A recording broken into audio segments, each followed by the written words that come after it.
फातिमी चीज़ को प्रॉप जैसे इस्तेमाल किया जी, जा रहा है। और इसको गलत वे में इस्तेमाल किया जा रहा है। कहीं कोई मुझे बाइक पे उसके साथ देख ना ले, कहीं मैं उसके साथ बीच पर बैठी हूँ तो देख ना ले।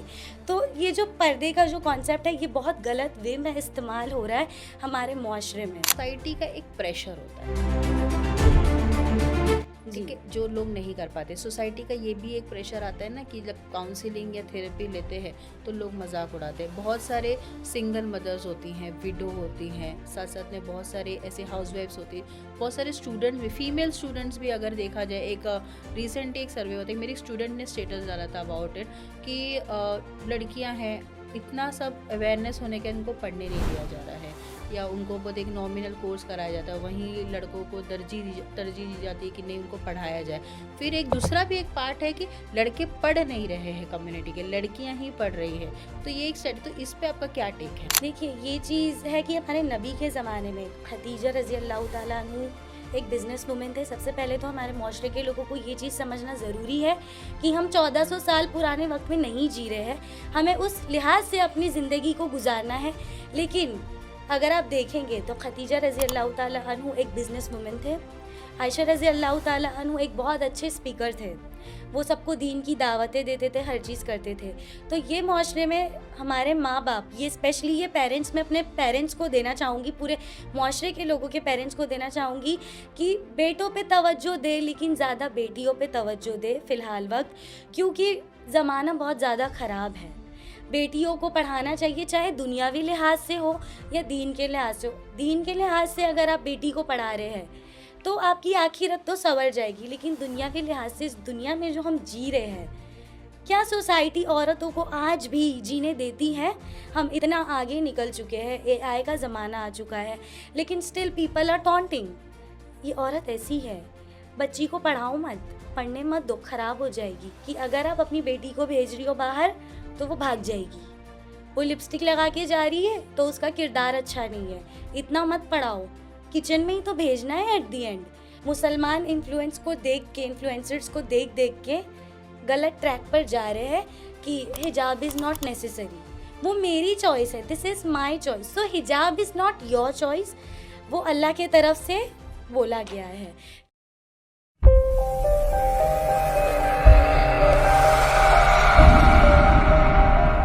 मैं हूँ रेशमा खान, आप देख रहे हैं #मुंबई न्यूज़। आज हमारे स्टूडियो में मौजूद है motivational speaker, tutor and Islamic mental counsellor Asma Shaikh. Welcome. अस्सलाम वालेकुम रहमतुल्लाहि व बरकातुहू। वालेकुम अस्सलाम जी। आप साथ साथ में हैं इस्लामिक मेंटल वेलनेस एडुकेटर भी है, जी, तो आप अल्हम्दुलिल्लाह। इसके बारे में कुछ बताना चाहेंगे? देखिए मेंटल हेल्थ इस्लाम में बहुत ज़्यादा इम्पॉर्टेंट है। ऐसे कि हम बहुत ज़्यादा लोगों को देखते हैं कि लोग अपने फ़िटनेस का बहुत ज़्यादा ध्यान रखते हैं, जी। लेकिन लोग भूल जाते हैं कि उनको उनके दिल का भी ख़्याल रखना है। तो इस्लामिक ये जो स्टडी मैंने चूज़ किया, सिलेक्ट किया, इसलिए किया कि मुसलमान लोग, even not even Muslim people also, जितने भी लोग हैं, माइंड के साथ साथ अपने हार्ट का भी ध्यान रख के इस्लामिक साइकोलॉजी ज़्यादा ज़ोर इस पर देता है कि हमें अपने कल्ब का ध्यान कैसे रखना है। और मॉडर्न साइकोलॉजी जो है वो ज़्यादा तवज्जो हमारे माइंड पर देता है, बट माइंड के साथ साथ हमारा दिल भी बहुत इम्पॉर्टेंट है, जिस पे हमें वर्क करना है। आपके मुताबिक में सुकून कल्ब क्या है? सुकून कल्ब is a very important role in our life, क्योंकि कुरान में अल्लाह ताला ने सुकून कल्ब, लाइक कल्ब का जिक्र जो किया है तकरीबन व्हाट 130। इज कल्ब एग्जैक्टली, ताकि व्यूवर्स को समझ में आए कि हम किस बारे में बात कर रहे हैं। ओके ठीक है, तो रिटर्न बोल। हाँ हाँ। ठीक है, सॉरी। नहीं नहीं, इट्स ओके। तो आपके मतलब कल्ब का मतलब एग्जैक्ट क्या है और सुकून कल्ब क्या है? कल्ब का मतलब होता है दिल, और सुकून कल्ब, हमारा माइंड बहुत डिस्टर्ब होता है कभी कभी, लेकिन हम उसकी रियल वजह नहीं समझते, नहीं जानते। आपने सुना होगा कि जो फीलिंग्स आती है दिल में आती है, हमारे जो अम्मी अब्बा जो भी जितने भी रिश्ते होते हैं सब जुड़े होते हैं दिल से, तो हम बहुत ज़्यादा बेचैन होते हैं। तो कल्ब का ध्यान रखना इज़ वेरी इंपॉर्टेंट। अभी के माशरे में आप देख सकते हैं, चाहे वो हमारे बड़े बुजुर्ग क्यों ना हो, इवन इन फीमेल्स, लोग ऐसे बोलने के लिए बोलते हैं कि फ़ीमेल्स को जल्दी हार्ट अटैक नहीं होता है, लेकिन जो हमारे मुआशरे में लोग ज़्यादा जो सोचते हैं वो सब दिल के रिलेटेड होता है। दिल से कोई चीज़ निकलती है तो वो दिमाग पर जा कर के असर करती करती है। तो इस्लाम हमें ये सिखाता है कि कल्ब का कॉन्सेप्ट, अल्लाह ताला ने कुरान में 130 मरतबा हम मोमिनों से कहा है कि तुम्हें अपने कल्ब का ख्याल रखना है, और जन्नत में भी वही इंसान जाएगा जिसका कल्ब सलीम बहुत पाक और साफ और अच्छा होगा। ओके, आप जैसे कि काउंसलर भी है, इस्लामिक काउंसलर, तो आज के टाइम पे जेन ज़ी बहुत ज़्यादा इसकी तरफ अवेयर है और जाते हैं काउंसलर, तो आप क्या देखते हो? हमारे जो जेंजी में भी लोग हैं, इवन जो हमारे बुज़ुर्ग लोग हैं, बहुत ज़्यादा एंग्जाइटी और डिप्रेशन के शिकार हैं। फॉर एग्ज़ाम्पल, आज के डेट में सबको पता है कि व्हाट इज़ एंग्जाइटी, हमें एंग्जाइटी क्यों क्यों हो रही है वो चीज़ सब जानते हैं। और धीरे धीरे जब वो एंग्जाइटी धीरे धीरे डिप्रेशन बन जाती है, तो एंग्जाइटी की वजह लोग सोचते हैं इट्स अ नॉर्मल एंग्जाइटी, ये सारी चीज़ें हमें हो रही है तो ठीक हो जाएगा वक्त के साथ साथ। इंसान जब रातों को, दिन भर तो हम मोस्ट प्रोबेबली बिज़ी होते हैं, लेकिन रातों को जब हम बैठते हैं तो हमें बहुत ज़्यादा एंग्जाइटीज़ होती है, डिप्रेशन होती है। अभी जेंजी में ज़्यादा चीज़ें ये पाई जाती है कि लोग सबसे ज़्यादा रिलेशनशिप को लेकर परेशान होते हैं। इस्लाम में तो वैसे भी हराम relationship is not good, but instead of Islam अगर हम देखेंगे तो लोग ज़्यादातर इस चीज़ को लेकर के परेशान है कि मेरा रिलेशन ये हो रहा है, फैमिली इश्यूज़ हो गए, घर के इश्यूज़ जितने भी होते, चाहे मम्मा पापा के रिलेटेड हो या चाचा चाची, मतलब वो पूरा एक सर्कल है, एक दायरा है। तो लोग सबसे ज़्यादा इसी चीज़ को लेकर परेशान है कि मेरा आने वाला कल कैसा होगा। What is your take on हराम relationship? I does not believe in हराम relationship, because at the end कुरान में भी लिखा है कि अगर आपको कोई पसंद है तो आप निकाह का पैगाम भेजो, चाहे लड़की के तरफ से हो या लड़के के तरफ से हो। तो हराम रिलेशनशिप में ही अल्लाह ने कुरान में ये चीज़ लिखा है कि हराम रिलेशन आपको कभी सुकून बट नहीं इसको देगा। बहुत ज़्यादा मॉडेस्टी वे में अगर आप देखो, या बहुत ज़्यादा वर्ड्स देते हुए इसको फिर भी बहुत मतलब अगर कम्युनिटी में ही देखा जाए तो बहुत ज़्यादा इसको प्राउडली रिप्रेजेंट करते हैं, तो इसमें क्या कहना चाहेंगे? देखिए, हमारे जो लोग हैं अभी के, सबसे ज़्यादा लोग इन्फ्लुएंस होते हैं किसको देख कर के, इन्फ्लुएंसर्स लोगों को देख कर। और बुर्का हो गया, जो भी नकाब हो गया, हिजाब हो गया, लोग हिजाब को हराम रिलेशनशिप में रह के घूमने के लिए इस्तेमाल कर रहे हैं। इवन तो अगर वो इंसान मुसलमान नहीं भी है तो वो नकाब उतना ही बांध रहा है ताकि उसका चेहरा ना दिखे। तो इस चीज़ का सबसे पहली चीज़ यानी तो कि फातिमी चीज़ को प्रॉप जैसा इस्तेमाल किया जा रहा जी, है। और इसको गलत वे में इस्तेमाल किया जा रहा है। कहीं कोई मुझे बाइक पे उसके साथ देख ना ले, कहीं मैं उसके साथ बीच पर बैठी हूँ तो देख ना ले। तो ये जो पर्दे का जो कॉन्सेप्ट है, ये बहुत गलत वे में इस्तेमाल हो रहा है हमारे मुआशरे में। तो हमें इस चीज़ पर बहुत ज़्यादा वर्क करना है कि इंसान इस चीज़ को कैसे-कैसे कम करे। ये चीज़ तो हमें कभी सुकून दे ही नहीं सकता, ठीक है? अगर आपको कोई इंसान पसंद है, तो बेशक अल्लाह ने कुरान पाक में फ़रमाया है कि आपको निकाह का पैगाम भेजना है, करें। नहीं होती तो इंसान धीरे-धीरे एंग्ज़ायटी उससे होती है, फिर धीरे-धीरे वो डिप्रेस्ड होता है, वो दवाइयाँ लेता है, उसको रातों को नींद नहीं आती, बेचैन होता है वो, और फिर जब एट द एंड उसके साथ बहुत चीज़ें बुरी हो जाती है, तो वो कहाँ जाता है? सुसाइड की फिर भी तरफ। हमारा माशरा दुनियाई चीज़ों में बहुत ज़्यादा इन्वॉल्व है। अब दुनियाई चीज़ों में इन्वॉल्व होके वो सुकून ढूंढता है, वो हर इसमें तहज्जुद भी पढ़ता है तो वो उसे फ्लॉन्ट करता है।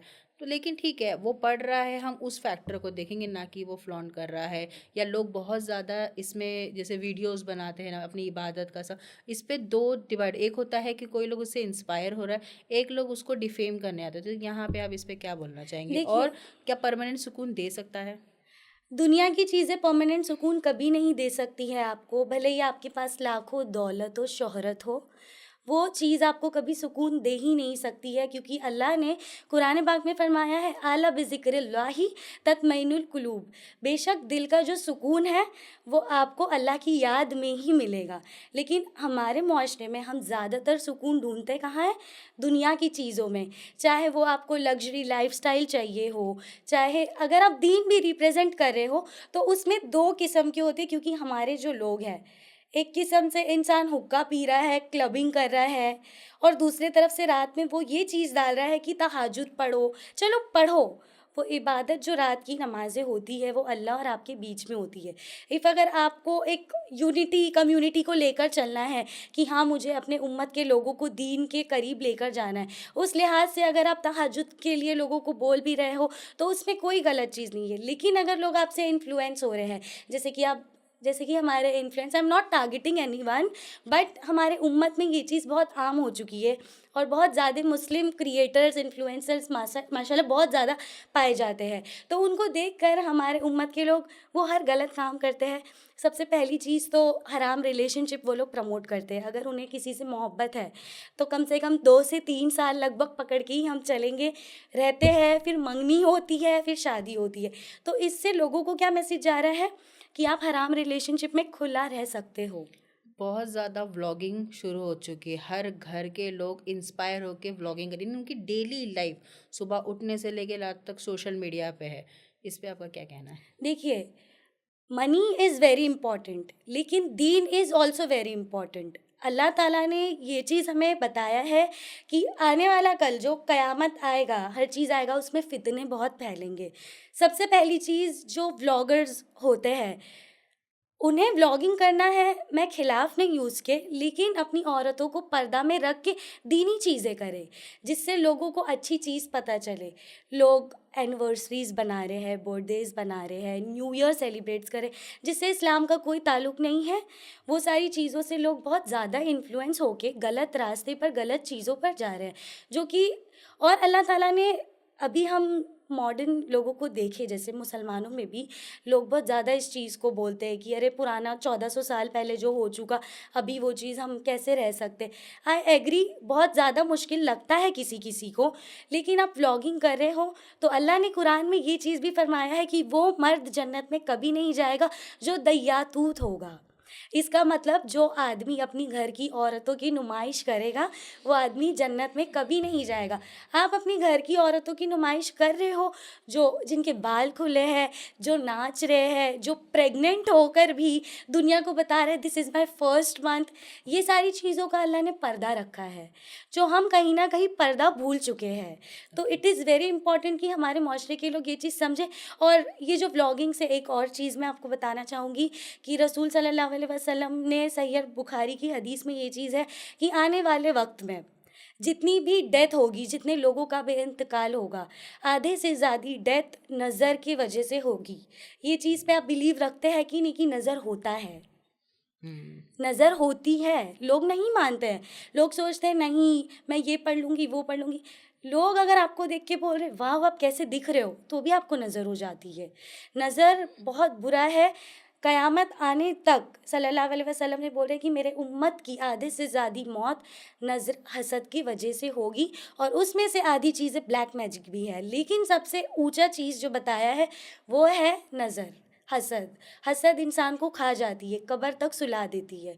लोग व्लॉग्स बनाते हैं, अरे नज़र से बचा लो हमें, ये कर लो, मुझे नज़र हो गई तो मैं हॉस्पिटल में हूँ, ये हूँ वो, ये वही रीज़न है। तो अपनी प्राइवेट लाइफ छुपाना बहुत ज़रूरी है। हम करते हैं हर चीज़, हम कर सकते हैं, क्योंकि ये मुआशरा ऐसा है कि मुसलमानों को बहुत ऊँचा होना चाहिए सोसाइटी में, एजुकेटेड भी होना चाहिए, हर चीज़ होना चाहिए, लेकिन शरीयत के दायरे में रह के। आप अगर अपनी घर की पर्सनल ज़िंदगी दुनिया को दिखा रहे हो, तो आपकी वाइफ़ की कहाँ चली गई वो सारी चीज़ें? तो ये सारी चीज़ों को लोगों ने बहुत कॉमन बना दिया है, जो आज की डेट में हर मुसलमान चालू कर रहा है व्लॉगिंग। ठीक। इस्लाम के दायरे से आप हर चीज़ बताओ, लेकिन शरीयत के उसमें रहकर, दायरे में रहकर अगर आप अपनी घर की औरतों को ही पूरी दुनिया को दिखा रहे हो, तो वो औरत कहाँ सेफ रहेगी, आप बताइएगा? बेहतर। ठीक है, अभी यहाँ पे लोग इसलिए ये सब चीज़ें करते हैं क्योंकि उनकी नफ्स पे उनका काबू नहीं होता। वो कहते हैं कि नफ्स पे ही हमें काबू करना है, लेकिन दूसरा टर्म है कि शैतान भी हमें बहकाता है। तो शैतान और नफ्स में क्या डिफरेंस है? सबसे पहले आज के डेट में जो आप देख रहे हैं कि लोग जो गुनाह करते हैं, लोगों का बोलना क्या होता है, मुझे शैतान ने बहका दिया। आप इस चीज़ पे बिलीव रखते हो कि नहीं? शैतान ने मुझे वर्गलाया तो मैंने किया। तो मैं आपको एक छोटा सा एग्जाम्पल दूंगी। आप बैठे हैं, मैं बैठी हूँ, ठीक है, हम दोनों साथ में बैठे हैं, एक और बैठा है, हम दोनों ऑलरेडी स्मोक कर रहे हैं, बट ये इंसान स्मोक नहीं कर रहा है। तो शैतान जो है आप पे, मुझ पे वर्क कभी नहीं करेगा, क्योंकि हम उस चीज़ में मुब्तला है। ठीक है, शैतान का कॉन्सेप्ट इतना ये दोनों के बीच हम समझ गए। अब थर्ड पर्सन जिसने कभी स्मोक नहीं किया है, शैतान उसको एक मर्तबा बोलेगा जाइए स्मोक करिए, दूसरी मर्तबा भी बोलेगा गो एंड स्मोक, तीसरी मर्तबा भी बोलेगा स्मोक करो, चौथी मर्तबा उसको खुद तलब होगी। तो ये एक है नफ्स हमारे बॉडी के अंदर। कल को हशर के मैदान में जब अल्लाह के सामने हम खड़े होंगे तो शैतान अल्लाह को क्या बोलेगा, अल्लाह ताला मेरी तो कोई ताकत नहीं थी, तेरे बंदों को तो पता था ना कि मैं उसका खुला दुश्मन हूँ, तो तेरे बंदे ने तेरे लिए क्यों नहीं किया। तो इसमें दो चीज़ आती है कि बचपन से लेके अब तक हमारे माँ बाप ने हमको एक ही सीख दिए है, बेटा शैतान तुम्हारा खुला दुश्मन है, तुम जो भी गुनाह करोगे शैतान के थ्रू ही करोगे, इसमें तुम्हारा कुछ नहीं है। तो तुम अपने आप को संभालो, नमाज पढ़ो, रोज़ा रखो, हर चीज़ करो, चाहे हमारे आलिम दीन या आलिमा क्यों ना हो। हमें बचपन से लेके हमारे अरबी में भी यही तालीम मिलती है कि शैतान हमारा खुला दुश्मन है। इनफैक्ट जब मैं लोगों से बातचीत करती हूँ, सेशंस होते हैं, एक ग्रुप ऑफ पीपल ज्वाइन करते हैं, तो वो लोग भी मुझे यही कहते हैं कि अस्मा मुझे तो शैतान ने वरगला दिया। तो सबसे पहले इट इज़ वेरी इम्पॉर्टेंट कि हम जब शैतान को गलत बोलते हैं तो हमें अपने अंदर भी झांकना है कि हमारे अंदर ये चीज़, पूरी दुनिया को मालूम है कि शैतान हमारा दुश्मन है, लेकिन हम नफ्स को क्यों नहीं देखते, नफ्स को क्यों भूल जाते हैं। क्या आपको पता है कि नफ्स अम्मारा भी हमारे बॉडी में होता है जो शैतान के साथ मिलके वर्क करता है। हमारे जिस्म में 3 किस्म के नफ्स होते हैं। सबसे पहला नफ्स जो है शैतान के साथ मिलके वर्क करता है। शैतान ने आपको वरगला दिया कि आप स्मोक करो जाके, गलत काम करो जाके, आप करना शुरू कर दिए, चौथी टाइम आपका नफ्स आपको बोलेगा। तो जो बैटल होता है नफ्स का वो बहुत हार्ड होता है। तो क्या इस्लामिक काउंसलिंग में नफ्स पे कंट्रोल करना भी बताया जाता है? जी, बहुत ज़्यादा, क्योंकि देखिए मॉडर्न साइकोलॉजी के अकॉर्डिंग सबसे ज़्यादा तवज्जो माइंड पर दिया जाता है, बट एक इस्लामिक साइकोलॉजी ऐसी है कि हमारे माइंड से ज़्यादा हमारे दिल पे तवज्जो दिया जाता है, इम्पोर्टेंस दिल को दिया जाता है। तो देखिए दिल में ही हर चीज़ होती है। जब हम नमाज़ पढ़ते हैं तो हमारे दिल को सुकून मिलता है। फॉर एग्ज़ाम्पल हमें गुस्सा आ रहा है तो दिल में हमारी फीलिंग आती है। हम जब अल्लाह से जुड़ते हैं तभी भी हमारे दिल में एक मुतमईनी आती है कि अल्लाह ताला हाँ मुझे एहसास हो रहा है कि आप है। तो हम माइंड के साथ, हम माइंड को इस्लामिक साइकोलॉजी में सेकंड नंबर पर रखते हैं, but according to Islamic psychology पहले दर्जा हम दिल को देते हैं, क्योंकि कुरान पाक में अल्लाह ने 130 मरतबा हमें बताया है कि बच्चों तुमको अपने दिल का पहले ख्याल रखना। और हमारे नबी ने भी बहुत ज़्यादा फोर्स की है कि दिल पे हमको ज़्यादा काबू रखना है। तो नफ्स अम्मारा जो है वो इंसान को बहुत गलत चीज़ों में मुब्तला कर देता है। तो नफ्स के बारे में अंडरस्टैंडिंग हमारे यूथ के लोगों को बहुत ज़्यादा ज़रूरी है, जो इस चीज़ से पीछे है, जिन्हें पता ही नहीं कि नफ्स क्या होती है। ओके, बैक टू एंजाइटी इतना कॉमन है, बार बार लोग बात करते हैं, डिप्रेशन की बात करते हैं, तो एंजाइटी एफ़र्ट्स भी लोग लगाते हैं, तो एंजाइटी एफ़र्ट से ठीक होती है और इसमें इस्लामिक काउंसलिंग का कितना रोल है और किस तरीके से इस पे काम करना चाहिए? अगर आप मुझे बोलेंगे 100% इस्लामिक साइकोलॉजी के थ्रू आप सिर्फ दुआओं से ठीक हो सकते हो, तो ऐसा नहीं होता है। टू बी वेरी ऑनेस्ट, अल्लाह ताला ने कुरान में हमें ये चीज़ भी फरमाया है कि तुम्हें जब हम अपने एंग्जाइटी से लड़ते हैं तो हमें एफर्ट्स भी डालना है। क्योंकि जब आप खाना खाते हो तो आप अल्लाह के भरोसे दुआ पढ़ के छोड़ तो नहीं सकते हो ना वो खाना आपको प्लेट में लाना है, दस्तरख्वान बिछाना है, रखना है, बिस्मिल्लाह करके खाना है। तो ये छोटा सा एग्जाम्पल है कि आज की यूथ को जो समझ में आए कि जब हम खाना निकालते हैं, ठीक है, तो उसमें भी हमारी मेहनत लगती है। लोग बोलते हैं कि 110% दुआओं से ठीक हो जाएगी, तो चीज़ें दुआओं बहुत वर्क करता है। जैसे नमाज हो गया, एंग्जाइटी के लिए दुआ है, या हय्यू या कय्यूम बिरहमती का या अस्तगीर। रात के टाइम पे आप 100 मरतबा रब्बी इन्नी लिमा अंजलता इलैया मिन खैरन फ़कीर पढ़ सकते हो। तस्बीह फ़ातिमा हो गया, 33 टाइम सुबहान अल्लाह, अल्हम्दुलिल्लाह, अल्लाहु अकबर। ये सारी चीज़ें धीरे धीरे हमारे एंग्जाइटी पे वर्क करती है। और बहुत सारे दुआएं हैं, मूसा अलैहिस्सलाम के टाइम की दुआ है, बहुत सारी दुआएं हैं जो मैंने बुक में भी मेंशन की हूँ। इंशाल्लाह लोग उससे भी बहुत ज़्यादा फ़ायदा हासिल करेंगे। तो ये जी नहीं, आपके अगर बुक पे हम आते हैं, सॉरी टू जी कट यू यार, तो आपकी बुक अभी रिसेंटली लॉन्च हुई है, जी तो उसके बारे में हमें थोड़ा बताएं ताकि लोग आपसे रिलेट कर सकें। जी तो सुकून कल्ब जो बुक है, हमारे लाइफ में, ज़िंदगी में, सबकी ज़िंदगी में एक ऐसा फेस आता है, इंसान खुद को कितना भी दुनिया को दिखाए लेकिन अंदर ही अंदर उसके दिल में एक बेचैनी चल रही होती है कि मेरे साथ ये क्या हो रहा है, क्या नहीं हो रहा है। तो ये बुक इज़ ऑल अबाउट कि आपको अपने डिप्रेशन और एंग्जायटी पे कैसे वर्क करना है। जब हम सेशंस लेते हैं, तो मोस्ट प्रोबेबली लोग यही चीज़ बोलते हैं कि depression is a punishment from अल्लाह सुब्हानहू व तआला। अल्लाह अपने बंदों को कभी पनिशमेंट नहीं देता है। अल्लाह ने कुरान में सूरह अल बकरा में ये चीज़ फरमाया है, बेशक मैं तुम्हारी जान को उतना ही आज़माऊँगा जितने तुम कैपेबल हो। दुनिया में आप देख सकते हैं बहुत सारी बीमारी है, लेकिन एंग्जायटी डिप्रेशन इतनी जो कॉमन हो गई है। डिप्रेशन एंग्जायटी आएगी, ये आपने सुने होंगे खाली दिमाग शैतान का घर होता है। आप एक चीज़ नोटिस करना, जब भी आप रात के टाइम पे फ्री टाइम पे होते हैं, कुछ भी नहीं कर रहे होते, सोते टाइम आपके दिमाग में दुनिया भर की चीज़ें चलेगी और वो एक जो होता है नेगेटिव चीज़ आने लगती है, जिससे हम धीरे धीरे अल्लाह के बारे में नेगेटिव चीज़ें बोलने लग जाते हैं, नेगेटिव चीज़ें सोचने लग जाते हैं। और बहुत सारे लोग हमें इन्फ्लुएंस करते हैं कि अरे तुम्हारा ज़िंदगी ऐसी ही जाएगी। इसमें सबसे बड़ा खेल शैतान का तो है ही, कि जब आप नेगेटिव थिंकिंग्स कम फ्रॉम शैतान और पॉजिटिव थिंकिंग अल्लाह पाक हमारे दिल में खुद डालता है। तो शैतान आपको बहुत फोर्स करता है, तो तुम आपकी बुक में ये सारी चीज़ों के सॉल्यूशन और जी रेफरेंस लिखे हुए हैं। जी इसमें डिफरेंस लिखे हुए हैं, शैतानी वसवसा वर्सेस रहमानी वसवसा भी लिखे हैं। उसमें आपको सोसाइटी, जिस सोसाइटी में हम जी रहे हैं, उस रिलेटेड भी लिखा हुआ है कि रिलेशनशिप प्रॉब्लम्स जो है, हराम रिलेशनशिप, इवन हम हस्बैंड एंड वाइफ का रिलेशनशिप भी देख लें, फैमिली इश्यूज हो गए, डिवोर्स इश्यूज हो गए, तो इसमें हर चीज़ के बारे में लिखा हुआ है कि how you can heal your mind, how you can heal your heart. सबसे ज़्यादा इसमें ज़ोर जो दिया है वो दिल पर दिया है, क्योंकि बेशक दिल अल्लाह का घर है और दिल से ही अल्लाह की इबादत निकलती है। अगर आप मुंह से बोलो सुबहान रब्बियल आला, अल्लाह वो चीज़ नहीं देखता जब तक आपके दिल से नहीं निकलेगा। कल्ब सलीम का कॉन्सेप्ट ही है कि आप दिल से पाक हो जाओ। और कल्ब कुरान में बार बार आता है, जी हर बार उसका जिक्र है। तो साइकोलॉजिकल के हिसाब से, साइकोलॉजी के हिसाब से बेसिकली इसका मीनिंग क्या है? कल्ब जो होता है, दिल होता है, जो मैंने आपको बताई अल्लाह ताला ने ये जो है क़यामत की निशानियों में से एक है कि इंसान अपने जिस्म का ख्याल तो बहुत रखेगा, लेकिन कहीं ना कहीं अपनी मेंटल हेल्थ को भूल जाएगा। जो हर चीज़ दिल में और दिमाग में, दिमाग आपको हमेशा यही चीज़ बोलेगा मेरे साथ ये क्यों हुआ, क्यों हुआ, according to psychology, modern psychology and according to Islamic psychology. दिल जो है आपको सही चीज़ बताएगा, क्योंकि कोई भी चीज़ हमारे दिल से पहले निकलती है। जैसे मैंने आपको बताई कि हम जब उदास होते हैं तो हमारे दिल में पहले आता है, दिमाग नहीं। दिमाग आपको सोल्यूशन जल्दी नहीं देगा। ये चीज़ हकीकत है कि हम अशरफुल मखलूक़ात है, लेकिन हम बहुत ज़्यादा कमज़ोर हैं।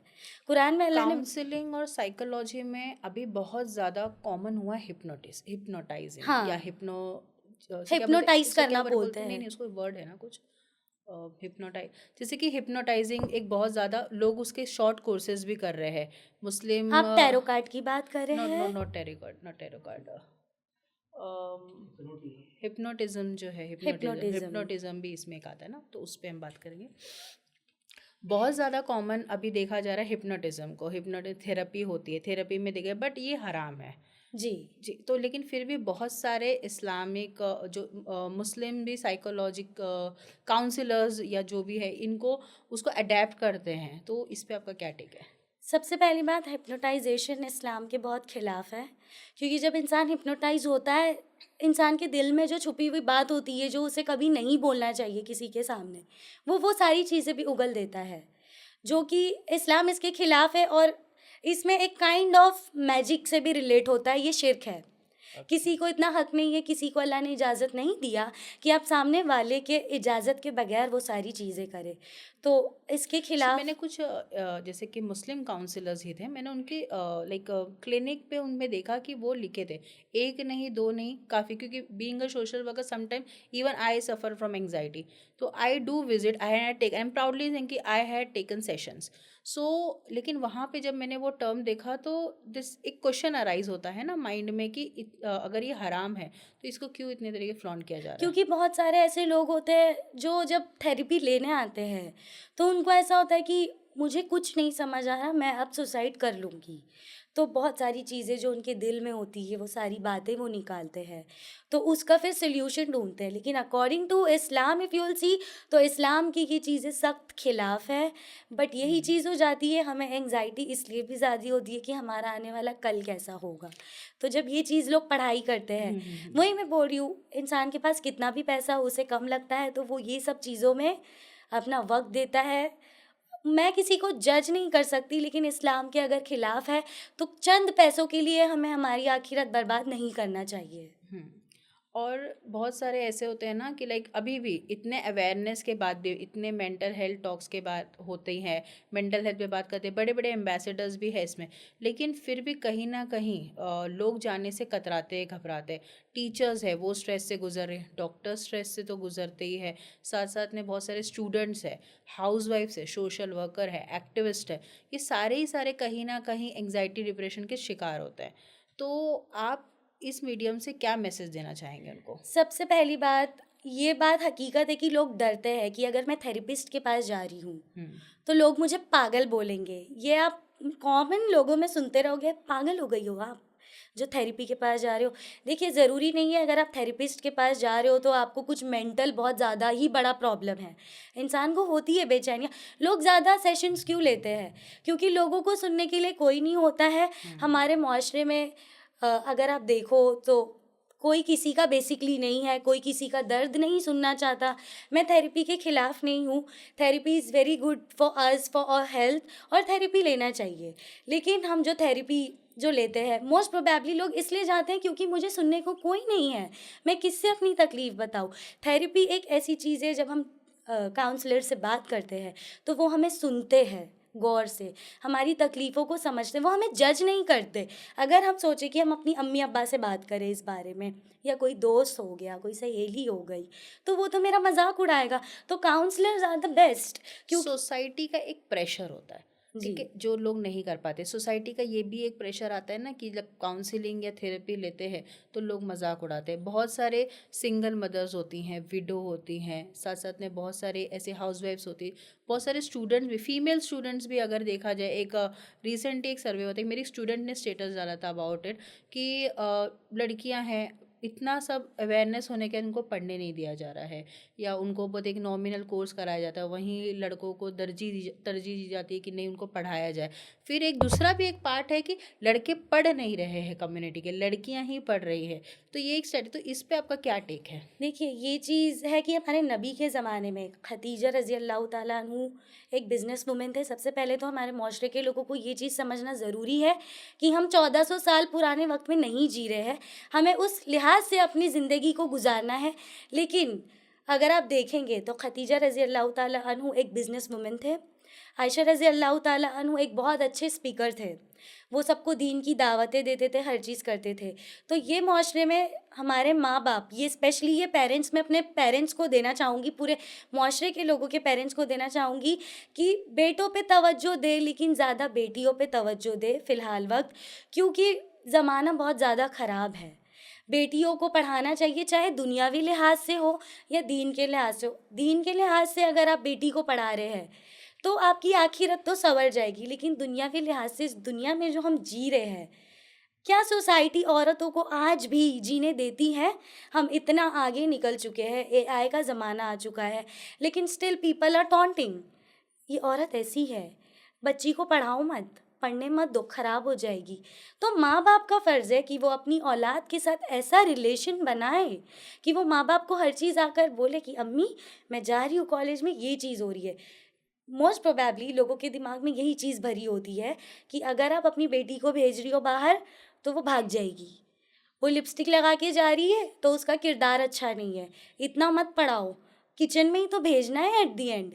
तो ठीक है, इस्लाम भी हमें यही सिखाता है कि एक हाउसवाइफ का दर्जा बहुत ऊंचा होता है, लेकिन इस्लाम में हमने ये भी मैसेज दिया है इस्लाम में कि एक फ़ीमेल को इतना स्ट्रॉन्ग, इतना इंडिपेंडेंट और दीनी लिहाज से या दुनियावी लिहाज से इतना स्ट्रॉन्ग होना चाहिए कि कोई उस औरत को गलत ना कुछ कर पाए। इवन शादी के बाद भी अगर शौहर उसको बार बार तलाक की धमकी दे रहा है तो उसके पास इतना दीनी लिहाज से और दुनियावी लिहाज से राइट होना चाहिए कि वो उस चीज़ पर आवाज़ उठा सके, बोल सके कि मेरे पास इतनी नॉलेज है, मैंने दीन की भी पढ़ाई किया है, अगर शौहर आपको पेरेंट्स को प्रोटेक्टिव रहते हुए लेकिन उनको आगे बढ़ाते रहना जी चाहिए, क्योंकि बहुत सारे ऐसे और इंसिडेंट्स बहुत होते हैं ना सोसाइटी में कि जो देख कर डर जाते हैं पेरेंट्स, तब ये ऐसा स्टेप्स उठाते हैं और बहुत ज़्यादा मतलब लाइक बोलते हैं ना एक फोर्सफुली करते हैं उनके साथ में, राइट? जी ये चीज़ तो है। और ज़्यादा फोर्स मुसलमानों में लोग बोलते हैं कि मुझे पढ़ना है, पढ़ने नहीं मिल रहा।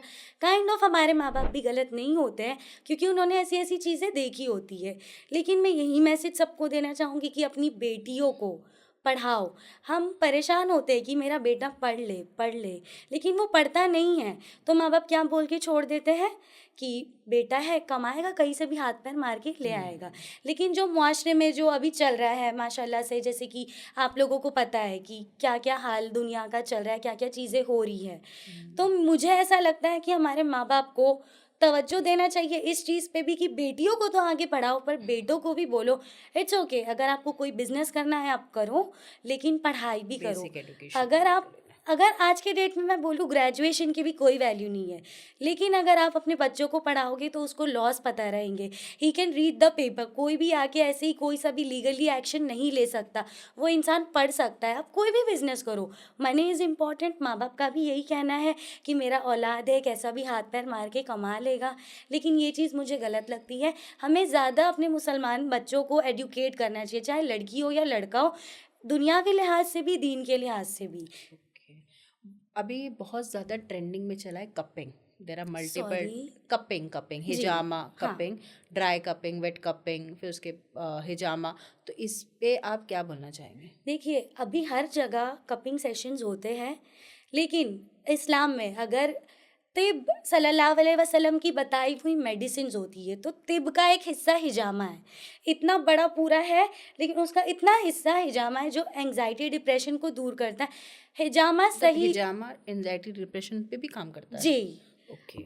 सुन्नत पॉइंट्स हमारे पीछे होते हैं, और सर पे जब हम कपिंग करते हैं तो हमारे एंग्जाइटी डिप्रेशंस बहुत दूर करते हैं। सल्लल्लाहु अलैहि वसल्लम ने एक हदीस में अपनी उम्मत को ये चीज़ बताया है कि उम्मत के लोगों के लिए, फीमेल्स लोगों के लिए ज़्यादा ये चीज़ बताया है कि अगर हमें एंग्जाइटी डिप्रेशंस हो रहा है तो हमें कपिंग थेरेपी लेनी चाहिए।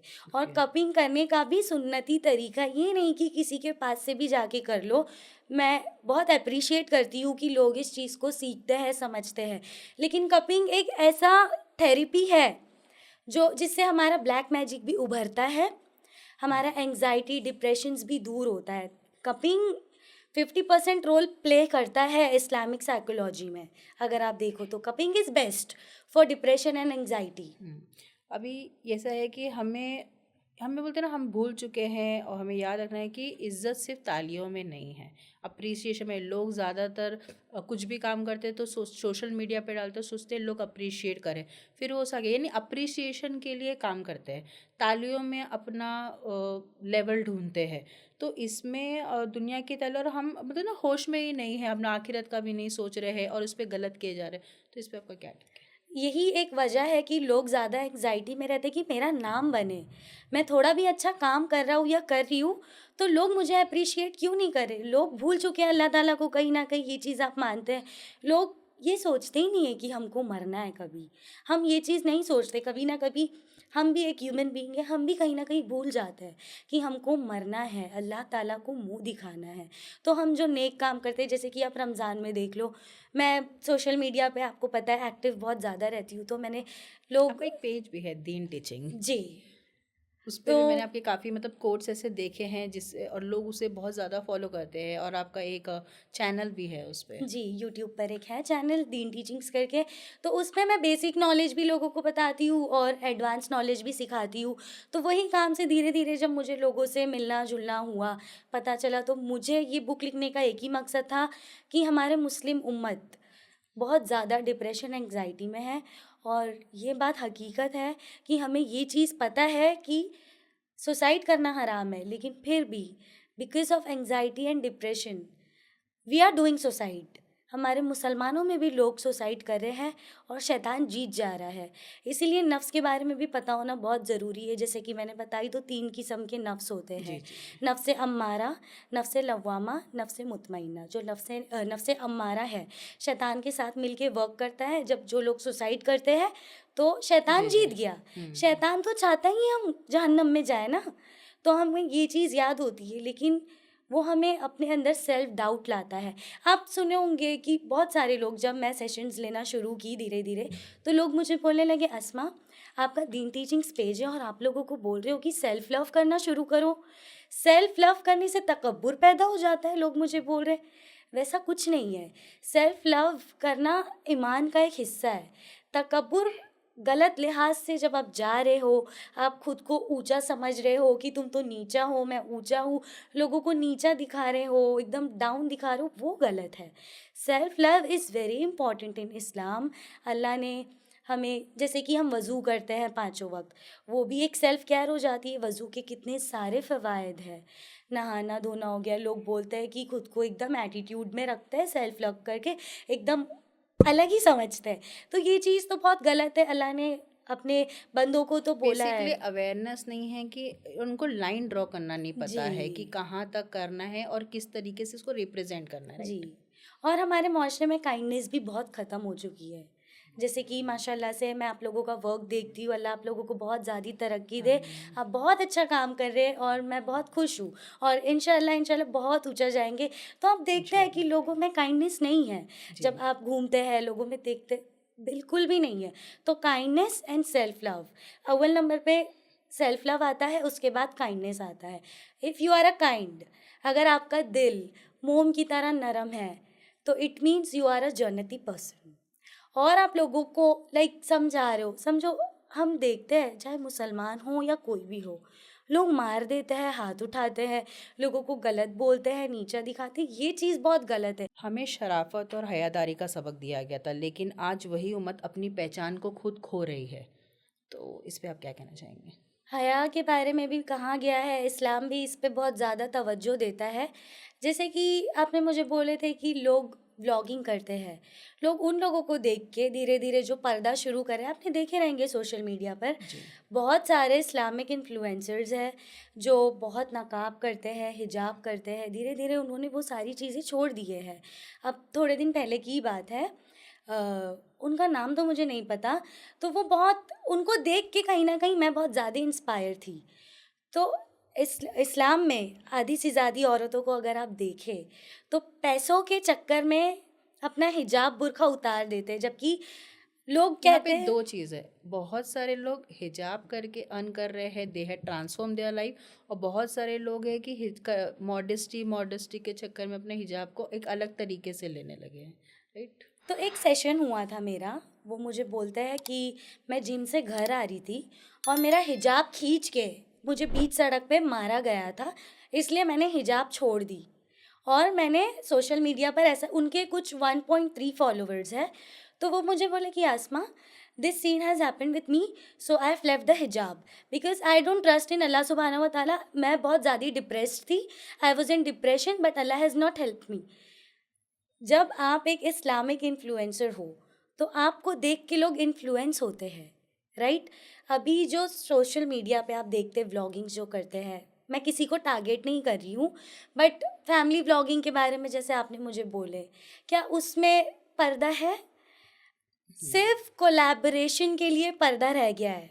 शॉप पे जाके आपको बुर्का दिखाना है, बुर्का पहने, बेशक पहने, हिजाब भी करे, मॉडेस्टी में अच्छा लिबास आता है।